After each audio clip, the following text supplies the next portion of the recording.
Okay, all you girlies out there that have ever said to yourself, "Oh, I'm no good at sales. I can't sell. I can't grow my business because I'm no good at sales." If you've ever come to me or asked anybody else, "How do I sell without selling? What's the secret to sales?" then this video is for you because I'm just about to break down for you exactly what sales is and what it isn't and how you can sell without being salesy. I know that you don't want to be the ick. You don't want to be the reason that your audience like unfollows you, but I promise you, you would have to be super, super salesy for that to happen. And I know right now you're probably not selling enough rather than selling too much. So I'm going to break down for you like what sales is and what it isn't and how you need to show up in order to be good at it and what the characteristics are for you to be a super good salesperson. Okay, you may want to grab a pen, you may want to subscribe to this YouTube channel because I post videos like this all the time. If you're wondering what I know about sales, why have I got the badge of online sales queen? And I have got the badge of online sales queen. I've even trademarked it because all my clients tell me I am the online sales queen. Been in sales over 27 years. I've sold in corporate, I've sold in the boardroom, I've sold coaching, I've sold my training company. I used to run a training company where we sold into corporate. I used to be UK sales director in a really big UK well-known brand. I managed a sales budget of £100 million. My team had to bring in 2 million a week. That was my job, to bring in £2 million a week. And so I do know a lot about sales. I think my last count, I'd reached something like 9,500 people I've taught how to sell. And what makes my methodology around sales different and better to most of the other people that you would go and learn this from is that I teach sales in a way that balances the feminine and the masculine. Masculine sales is where it gets all a bit bro and a bit icky and a bit pushy. And feminine is like, hey, I'm just going to attract you into my world and I'm not going to even pitch my offer. You're just going to come and buy. The reality is, it needs to be somewhere in the middle, right? You need to know how to switch on the pitch, how to switch on the slightly bro approach. And you also need to know how to attract and how to be in that feminine energy where you are magnetic, okay? So if you're somebody that's ever said, I won't be good at sales because I'm not extrovert, then you need to know that in all the years I've been in sales, introverts are actually better salespeople. And that's because introverts listen more, and I can say that I'm an extrovert. I'm a crazy extrovert. And so I feel like I can, like say extroverts aren't the best at sales. And that's because extroverts, they get their energy from people and they like to chat and they like to, be in the energy of the conversation. Whereas an introvert is really good at asking questions and listening to the answer. Okay. So if you're an introvert and you've ever said, oh, I'll never be good at sales, you're wrong. You absolutely will be good at sales. You have the skills naturally to be good at sales. Those of us who are extrovert like me, you can learn sales. You can learn how to switch on your sales characteristics, okay? Which is what I've done. Like I said, I've been in sales my whole life. I spent 17 years in a corporate sales role and I learned how to ask great questions. I learned how to listen to the answers. I learned how to piece together the problem that my prospect had with the result that I was selling, the offer I was selling, and pull it together in a way where I could present the fact that I had the solution that they wanted right now at this precise moment. Here's the package, here's the offer. Would you like to come and buy it? I learned how to do that, and you can learn it too. And the best way that I know to teach you this is using the Cinderella story. Okay. Now, I call this the Cinderella effect. And every time I teach sales in this way, I've taught this, from stages, I've taught it on Zoom to online groups. Every time I position sales this way, I get people say, oh my God, I now get it. I never got it before. Now I get it. So you might hear people say, selling is serving, selling is about helping, it's about giving value. And it absolutely is.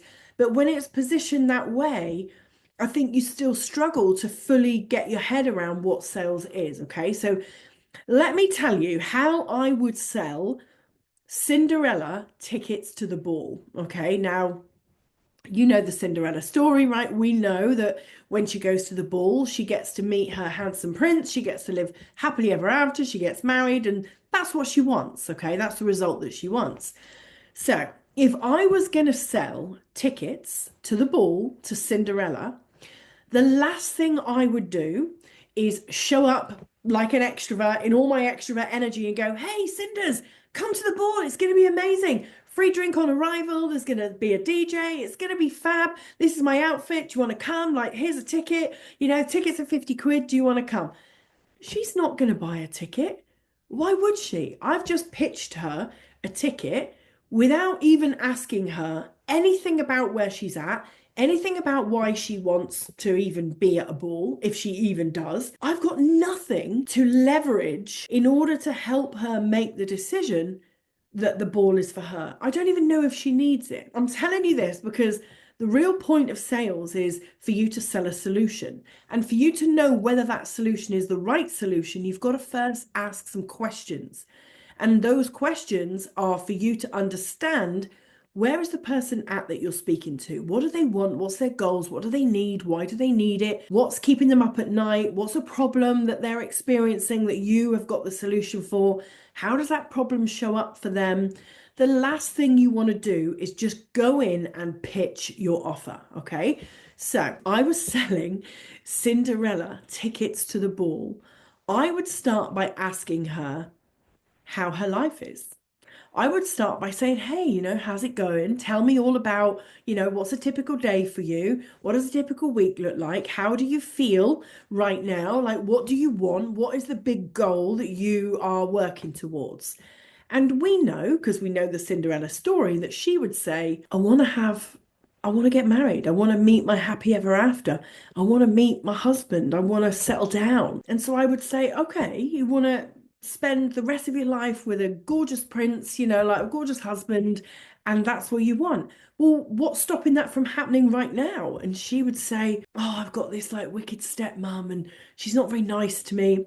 She doesn't look after the house. She makes me like clean up. I'm constantly dressed in these rags. I mean, who's going to want to marry me?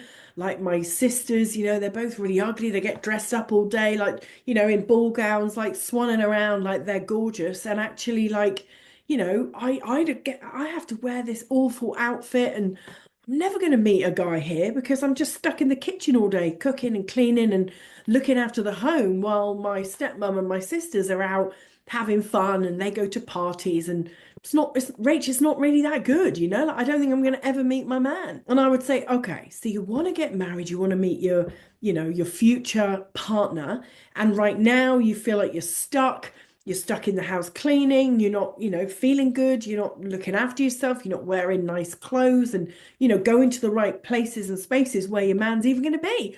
And she'd be like, yeah, that's exactly it. And then I would say, well, I do happen to know of a party that you could come to where there's going to be loads of eligible bachelors.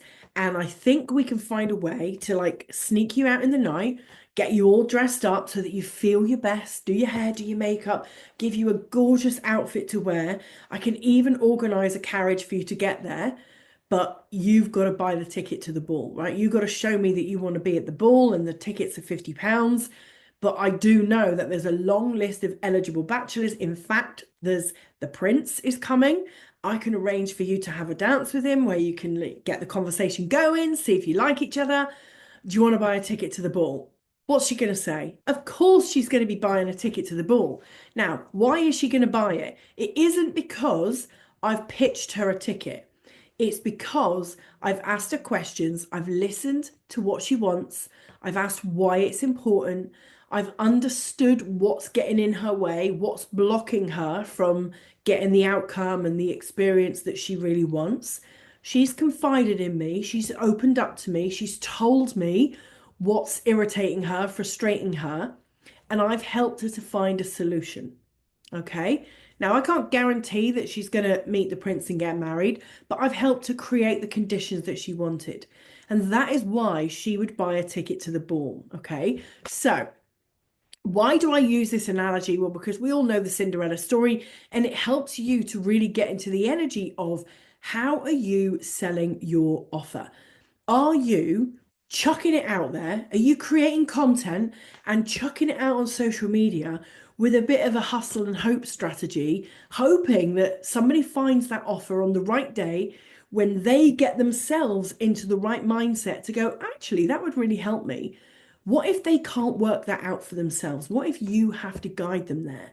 And that's why you need to think about what questions you need to ask, what problems you are solving, and how your offer solves the problem that that person has on that exact day, in that exact moment. Okay. So when you're creating content, it cannot be spaghetti at the wall. It has to be strategically designed to raise awareness for the problem that somebody has and help them to see the solution that you're offering is exactly what they need at that exact moment in time. Because that's when your copy is going to be compelling. That's when your content is going to activate them. And that is when you are going to get the inquiry. Okay. So, in answer to the question, how do I sell without selling? It's by asking great questions, raising awareness of somebody's problem, helping them to see that that problem is a real problem and that actually it doesn't have to be that way. Yeah, you can carry on living life the way you live it, running your business the way you run it, or whatever the problem is that you solve. You can carry on like that, or you can choose to take this road and have a different outcome, have a different solution. Yeah. So when you are selling your offer, when you're creating your content, what you are doing is what I call breadcrumbing your audience to a place where they are able to self solve their problem. They're able to say, hey, I know that what I'm experiencing right now is temporary. I know that change is possible for me, and change would need to look like this solution delivered in this way. And, because obviously you're an educator, you are selling your personal brand, you are selling your expertise. You want to help them to see that you are the person that can best help them. Okay. So, how to sell without selling is exactly what I've just demonstrated. You do not pitch, pitch, pitch. You seek to understand, you listen, you summarize back. What is it that you're struggling with? What is the outcome that you would rather have instead? And now I know what your problem and solution ideally are. I can be the missing link. I can position my offer as the missing link in between the problem and the solution. And that is how you will sell to everybody. Okay. Every buyer buys in that way. Every single buyer, whether it's high ticket, low ticket, whether it's a course, whether it's an online, group coaching program, whatever it is, right? It doesn't matter if it's you're buying a house, you're buying a car, you're buying coaching. We all buy in the same way. We buy by considering whether that thing is going to give us what we want. Okay. And when you know how to master that, you will sell like a sales queen. Okay. Now, if you want more information about how you can sell like a sales queen, I would love to invite you to check out the link. I'm going to pop it below this video for you. I want you to check out my 22-day sales sprint. I designed it especially for coaches, course creators, service providers, agency builders who are wanting to make more money online. I've designed it specifically to help you to sell your first or next 5 clients. So it doesn't matter if you're just starting out with sales or if you've been running your business a while and you just want a bit of a cash injection. You just want to know a little bit more about how to master sales in the online space. Okay. Now, when you go and tap that link for the 22-day sales sprint, you're going to find 22 days worth of content from me. Each day has a little video. Each day has a template or a caption or a story idea or a carousel idea, literally templated out for you so that you can walk through those 22 days and sign 5 clients, right? Like when I ran it live, the results were next level. The results were incredible. And I didn't want it to just be a live experience that every time I shared it had to be a live experience. So I packaged it all up into a little online course for you. And you can go and have a look at that for yourself. It's below this video so that you know exactly what you're getting. Like the original price for this was £222. But Today, you can jump in for £2.22. Like, I don't even know why I'm bothering to put a price on it. Well, actually, I do know. It's because I want you to fully back yourself. Yeah, now £2.22 is not a lot for you to lose, but it certainly gets you to really think about whether you're committed to following that 22-day sales plan, whether you are actually going to invest in this course and do the work. Now, if you know that you're not going to do the work, don't even bother checking the link. Yeah, because what's the point? But if you are ready to up your sales game and you really want to get, my support to show you what you'd need to post, how you need to post it, how you need to show up online so that sales and inquiries are coming into your business every single day, then go tap on that link, check out the 22-day sales sprint, and come into my DMs over on Instagram and let me know like how you get on with the 22-day sales sprint, because like I say, I know that it has the potential to absolutely blow up your business, because you could go into that 22-day sales sprint every 22 days if you wanted to, and you could just literally step by step rinse and repeat it every 22 days. Use the captions, use the templates, use it to go and make some money in your business.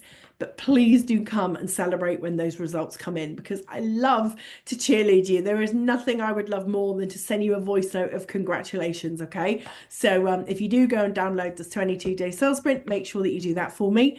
Come and subscribe to the YouTube channel if you want more videos like this, and I will see you on the next video.